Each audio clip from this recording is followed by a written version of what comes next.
Welcome back. Of course, we are back into a fantastical world where people can be whisked away from their home and native lands and brought into one with monsters and fire. Joyous occasion, though, because Rimuru has found his perfect partner as illustrated by the fortune telling. Yeah, for some reason I don't have a completely ominous foreboding about the entire endeavour. Especially since there appears to be some underlying medical condition. I'm rather hesitant, but let's get into it.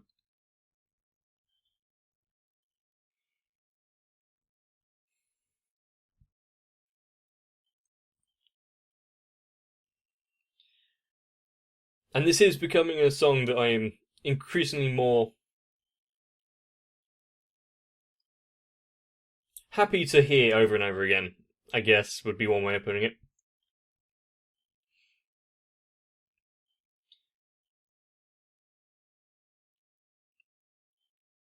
And quite a few people have been mentioning things in the comments which I've been taking note of. And kind of like another story that I've been reading. You know how Rimuru obtains skills through just beating monsters? Can those under his command do the same? I would be entertained to see an entire village of highly skilled, overpowered goblins take over the world. Of course, there'd be a certain hunter who wouldn't be too pleased. Wow. More slayer than hunter.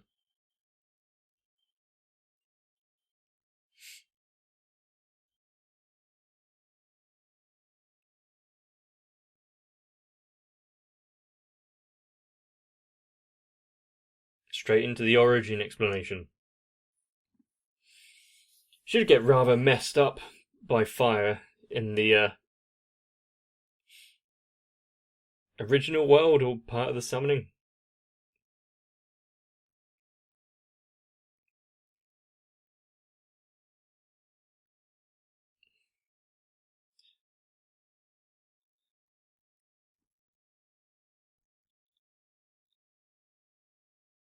I also didn't like his tone in the end of the last one, whereas treating the summon as, his property.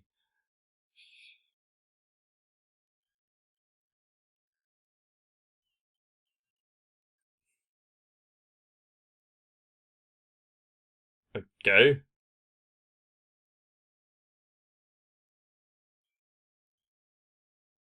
So is he a demon lord, or is it just that thing wants to kill him to gain power?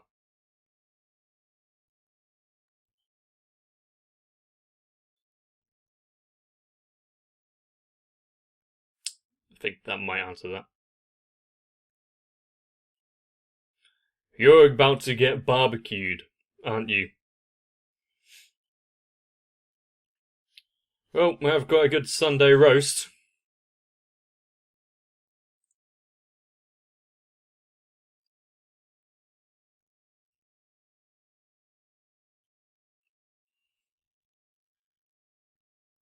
What is it with these, comical-esque characters who really overestimate their abilities?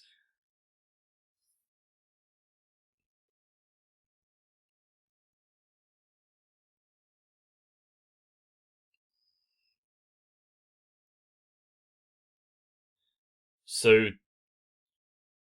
the end of her name was dropped because of her stutter.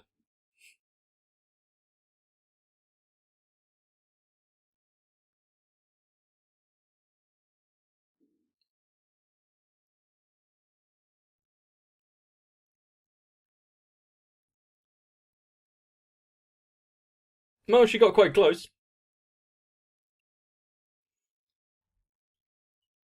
And there is definitely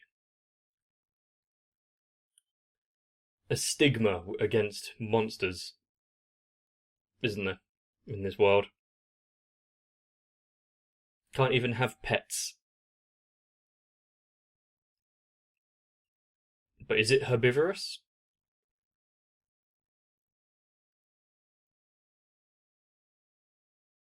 She gives it a name.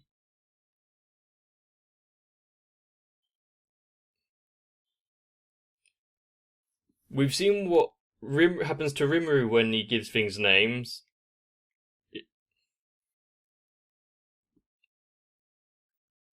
Is she about to pass out from magic use?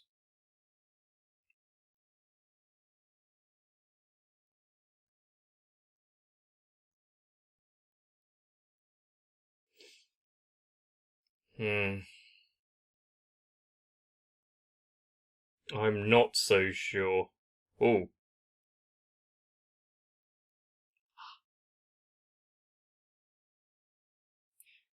Yeah, animals have better intuition than people.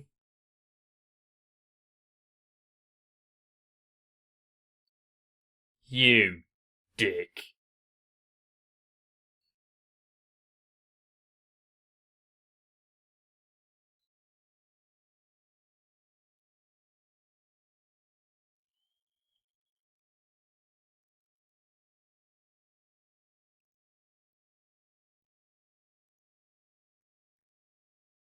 It's like really laying it on thick here, isn't it?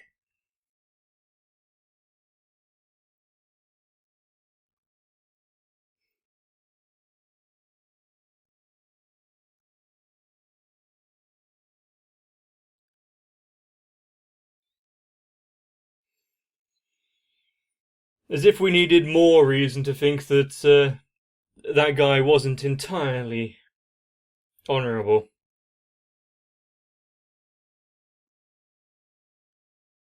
Pretty high heat, though, to have that kind of effect. Is she in more command now? Is she going to go all...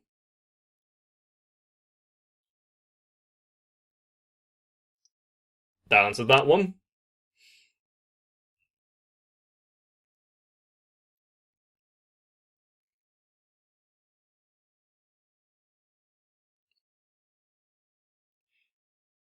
The fear that in that moment something might have happened there.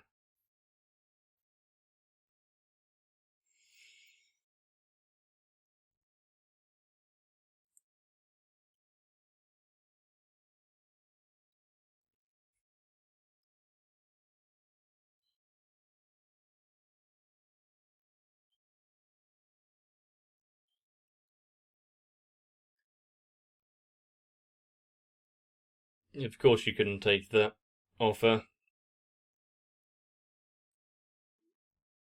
Due to burning the place down, maybe. If it was made of less flammable materials.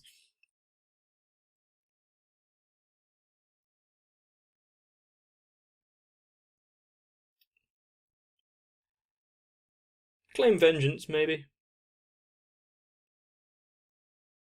Is there a way to return after you have been summoned?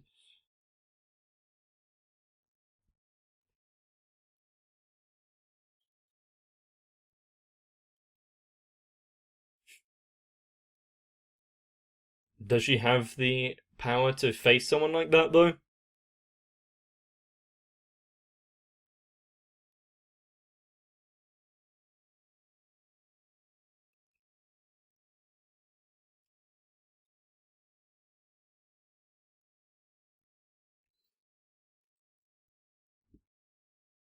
So she going into voluntary exile all the time because of her history.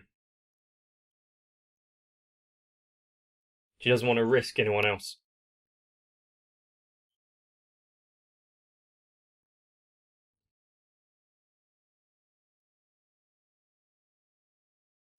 Okay, then she knows that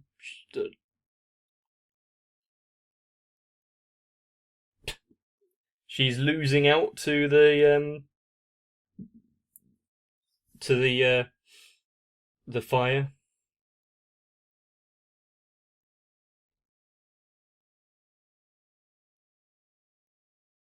Yeah, of course. Taking forever to get ready. Damn it! I wish I didn't say the same thing as him. Oh crap! You can't see her eyes, but you know what's going on.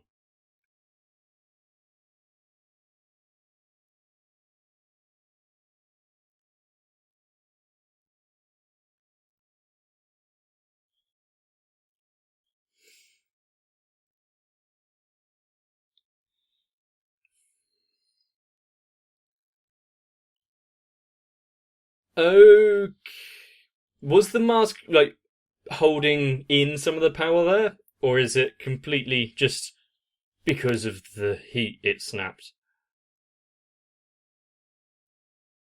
That's kind of impressive. Quite good that it was localized, though.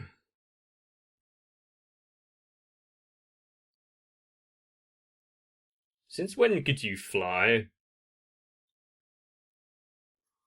Oh, the sound design in some of this.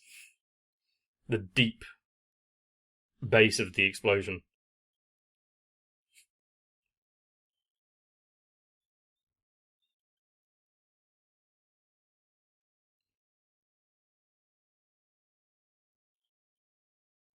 He knows of her? Strange that it took you till now for you to. Oh, she has been around for a while. Yes, took you until now to find the connection between Shizu and the Conqueror of Flames under practically the same name.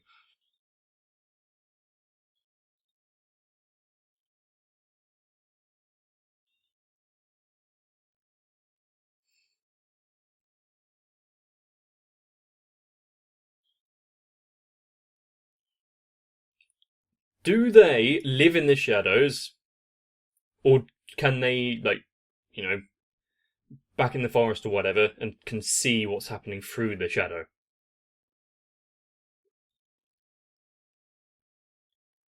Yeah, as we got in that little flashback, she is conscious while in this state. That is definitely a change. If Ifrit is here, what about the others, like Bahamut?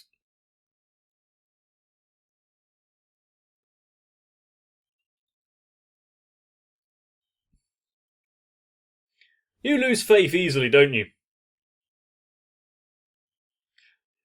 That face doesn't look like someone should be saying that, especially in this kind of world. Hmm. Let's try.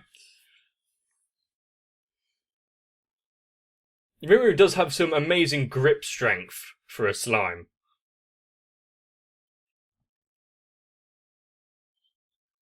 Yeah, all of the materials.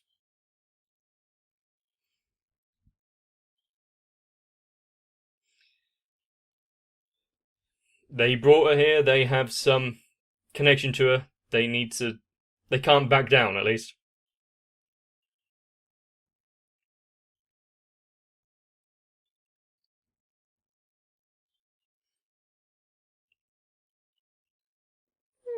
At least they bear some, whole responsibility and loyalty to her.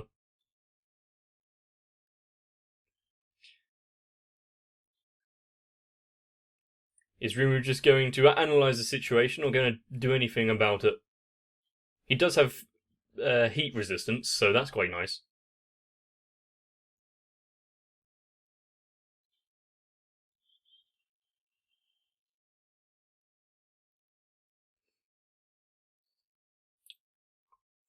Quite hot, yeah, to evaporate it. Just in vicinity, let alone impact.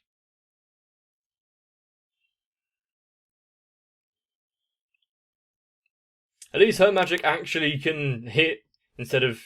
Oh, I'm guessing you've now analysed that and have acquired Icicle Lance. Usually you see things and like the background characters don't actually do much. Is this going to be different?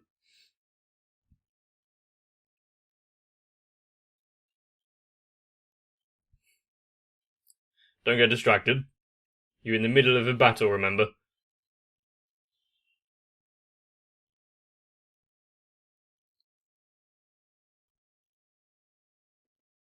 Was that some dubstep I just heard?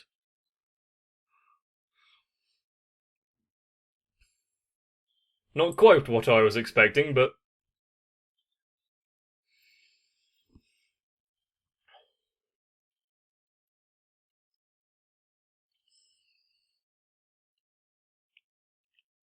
Run fast, Ranga. It is quite a wide area of effect this Ifrit has cast this fire circle.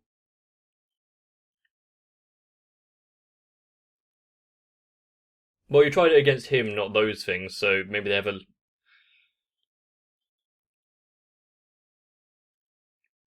It would be like Aqua when they took out Verdia.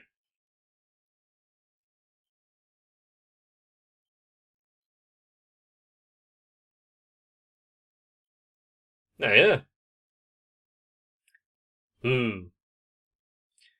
Good thing you've got this great sage thing, isn't it?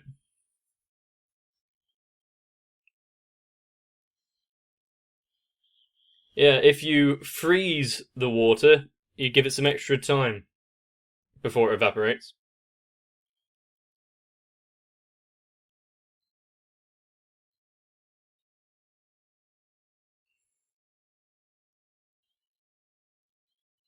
You're gonna ride the icicle.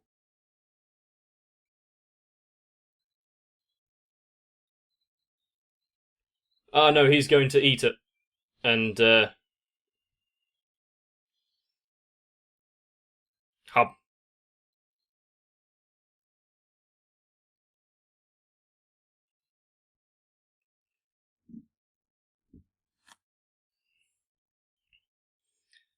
So the Great Sage can only really analyse things once it's been ingested. I should remember that, or should have remembered that.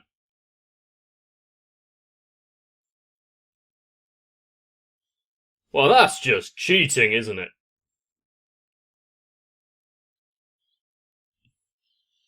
Not only analysing it, but upgrading it to such a degree. Why fire one when you can scattergun the approach?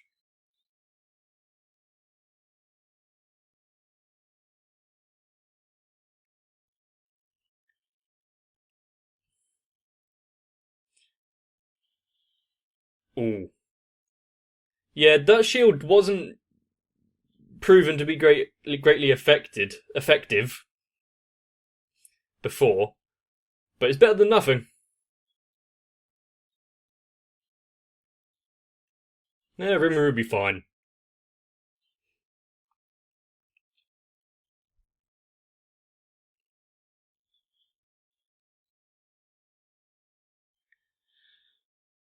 Until it just summons a shit ton more of those, because it didn't seem to cause a lot of stress summoning them.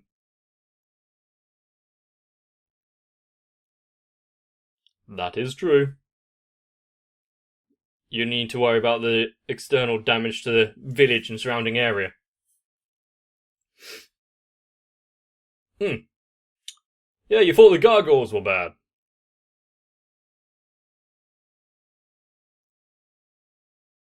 I appreciate the effect.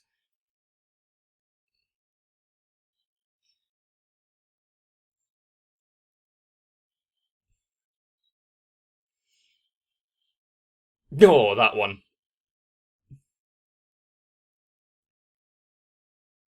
So were those just kind of imitations and like shadow versions, so they didn't actually have the vitality of the main body? Or did he just miss that one?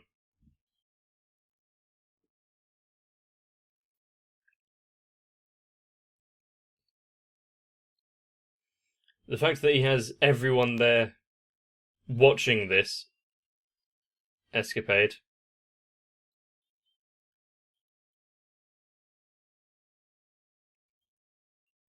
You've had quite a lot of time to go through all of this.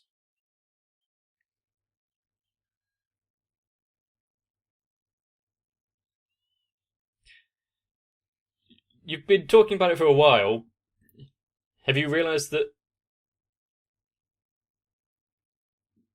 not much is happening? If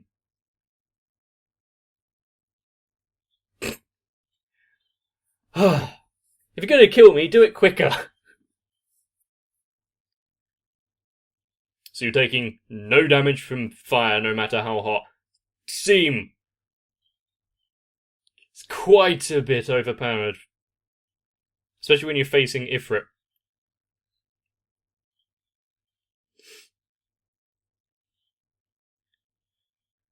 And the same would probably be for any ice-based spirits as well.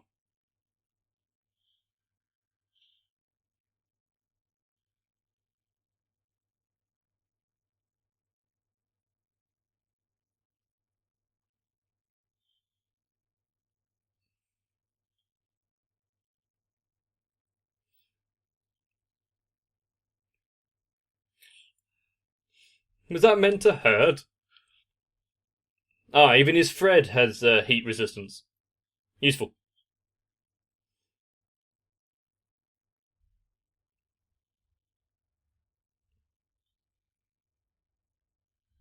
You know it's bad when the music starts playing like this. Is Shizu still in there though? Don't just nom it. Oh. Chomp.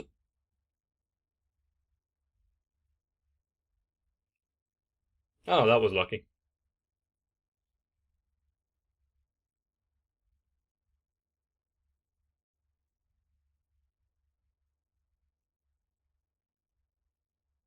So this is what it's like being inside of a stomach.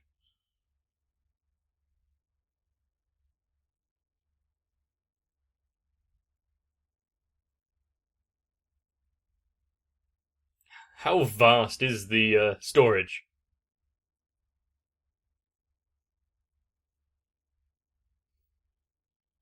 Oh.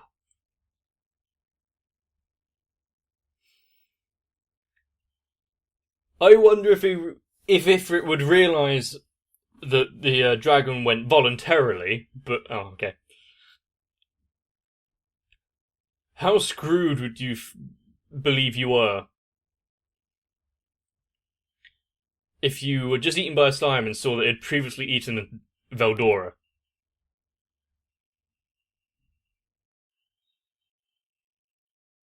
Who seems to treat Ifrit like a plaything? You can see the power disparity, though.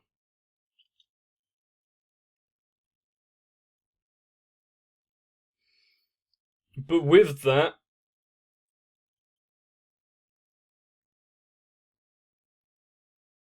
how is Shizu going to be?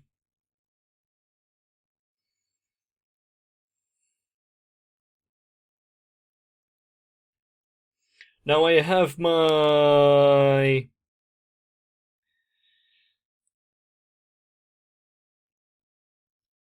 hypothesis of what's going on, or what's going to happen, mainly because I've already know, but then again, the opening kind of is what I knew anyway. How Rimuru has a mimicry skill, but also obtains a bipedal humanoid form.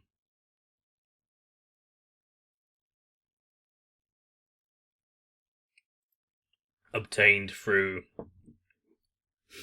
the use of Predator. I guess the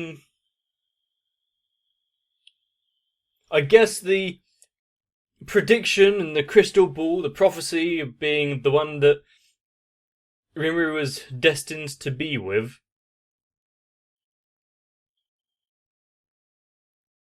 And just like that, my thoughts were kind of confirmed with the title of the next episode. At least if I'm using the correct usage of will and inheritance. But I don't think you can really go wrong there. I know some people have an issue with overpowered characters that don't seem to have to really struggle in the world that they inhabit. Take Ainz, for example. He can pretty much just stroll around killing anything he wants. But the story is based around the world they live in and how they fit into it, rather than the actual battles they have to go through. While it is nice to see, the struggles outside of the fighting is where we where we get the issues, because of course they've got to have some sort of flaw. And in Rimru's case, well, not really knowing anything about this world, and I can see being quite easily taken advantage of. And, destabilising the entire ecosystem and all that, but maybe that's a side point. And it's good that the adventurers that we've come across and we've gotten to kind of know have given my rather low estimation of humans in this world, just based on humans, to go up several levels. And hopefully that they are the bar at which most people are, and not the good side, if you know what I mean. Now, I don't know if it's going to get round to dealing with that blonde summoner dude in this season, mainly because I don't know what the actual plot progression of this is going to be. Usually what happens is you go and there's the evil final boss and they take them down, then you hear some sob story about how they weren't originally like this and how they were moulded into it. Yeah, those arguments from Motion don't work. Boo-hoo. I don't care. You've done some disgusting things. And considering, I think he said that it's like, was it another failure? Was Shizu summoning? So how many did he go through beforehand? Or since? And while I completely expected the Fox Thing Pizu to face the wrath of Ifrit and its fire, I didn't really expect the girl to go along with it. Until she wasn't letting go and still standing there. Then, yeah, it's pretty clear that it was too late. But who was that girl in connection to the guy? Was it another summon? Anyway, rather depressing episode if you think about it. But hopefully you enjoyed it. If you did, please let me know, because, well, boosts me up slightly, so that's nice. And of course, I can't really believe that so many of you have decided that, well, you want to come back for as many videos as you do, but I'm incredibly grateful for it. And if you haven't, because about 60%, if not more, of you haven't subscribed to the channel, but continuously watch it. So, what are you waiting for? It's because I'm not good enough, isn't it? I'm never good enough. But with that, hopefully, you can get some rest, so I can see you in the next one. If you've reached this part, then you yourself are pretty amazing. But I want to take the time to thank each and every one of my Patreons, because, well, you really make all of this possible, especially Flawed Otaku and Raywin. I never expected anyone would actually want to watch me, let alone support. So, I know I say it often, but truly, thank you.